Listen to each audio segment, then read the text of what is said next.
All right, thank everybody for coming out. Week 2 of Coach Cooley's weekly press conference, or leading into week 3, I should say. Statesman coming off a 45-17 win on the 35th annual Pig Pickin' Weekend here at Delta State University over the McKendree Bearcats. Patrick Shegog accounted for 360 yards of offense and accounted for 5 total touchdowns. So Statesman put up 40-plus points for the second consecutive week. Start the non-conference slate, or I should say conclude the non-conference slate 2-0. The Statesmen this week travel to Carrollton, Georgia to take on the University of West Georgia. AFCA rankings just came out in terms of the top 25 coaches poll. Delta State moving into that at number 22. West Georgia moving up in those rankings to number 18. So a battle of ranked teams between the Statesmen and the Wolves here early in the season as the Statesmen open up GSC play. And with that, we'll open up the presser with head coach Todd Cooley. He will make an opening statement and then take any questions that anybody has. Thank you, guys. Appreciate everybody being here. Really excited about being able to overcome some adversity early in the football game Saturday night. Really proud of our crowd. I think Pig Pickin' was a success. It was great to have Pig Pickin' back on campus. Obviously missing it during the COVID year, but I think everybody had a good time. It was a great night for football.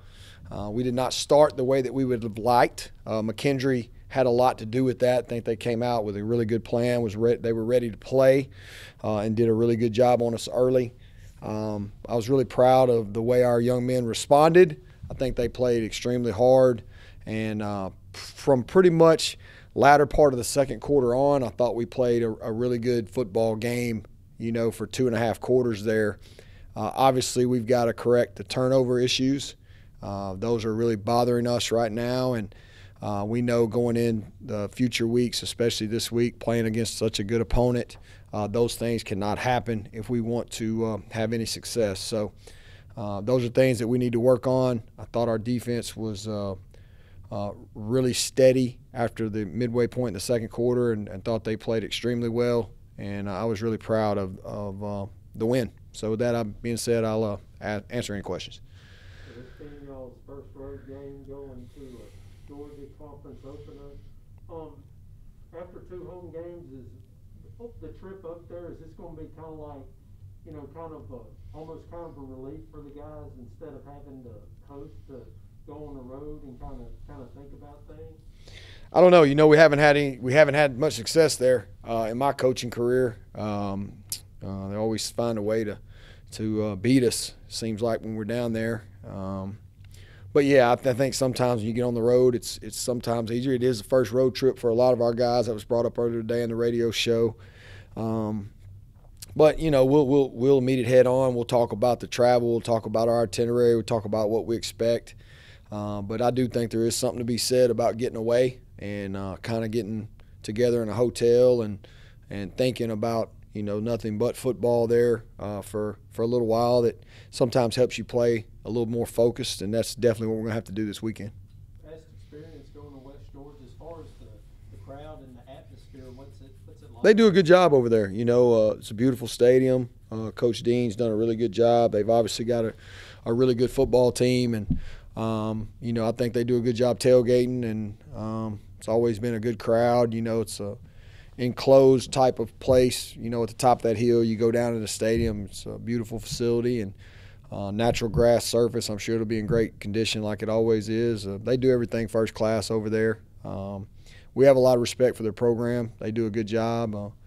I'm excited that, it's the way it used to be. Both teams nationally ranked playing a Gulf South Conference game. It's the way it's supposed to be between us and them. So we're up for the challenge, hopefully, but we're really excited about a big-time challenge ahead of us. They've outscored their opponents 94-7 in 2 football games. They have been absolutely dominant, and Coach Dean does a great job. They fly around defensively.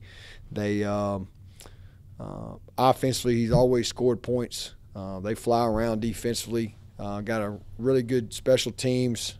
Do a great job with that. So there's not a whole lot of weaknesses to exploit. It's going to be a really tough challenge for us. We're going to have to execute at a high level, and we're going to have to play focused statesman football for 4 quarters if we want to get a win.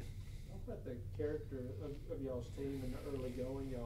Y'all made some mistakes. mistakes, but so far in the first 2 weeks, y'all been able to overcome them. We have. You know, we dealt with a little adversity the other night, and I think we responded well. Obviously, we want to play better earlier, but I felt like we closed both football games out the way we needed to close them out, and there's a lot to be said about that. You know, we played a lot of people the first 2 games, and that was good.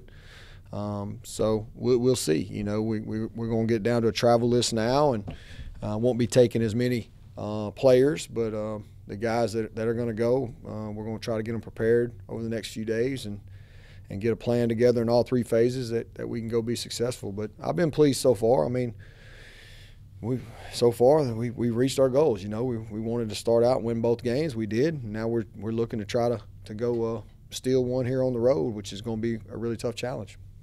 Coach, your quarterback, Patrick Sheegan, counted for 360 yards total offense, 5 touchdowns. Had a great game rushing with 88 yards. You know, these are things we've seen from Patrick here in the building.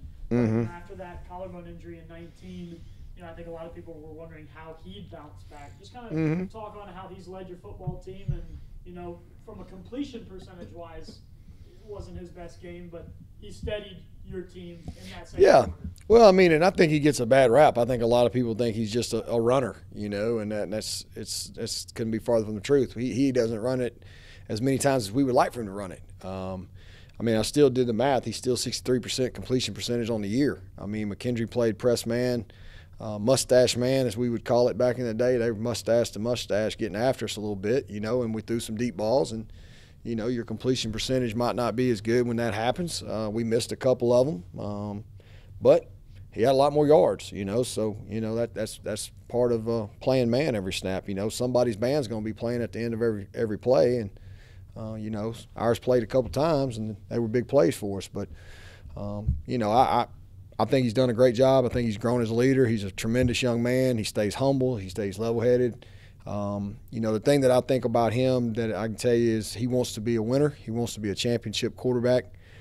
He never gives anybody any bulletin board material. He's very, very classy. I love the way he approaches every day when he comes to the office. Sorry if I maybe missed the opening question or two, but in regards to the second half, especially the defense, was there something that you guys saw early that you adjusted to? No points in the second half. You guys, against McKendree, seemed a little bit surprised at first and then just totally buckled down.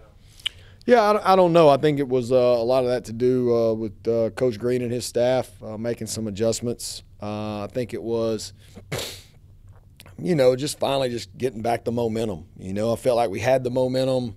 We had kind of weathered the storm. We finally got a touchdown. All right, we're okay.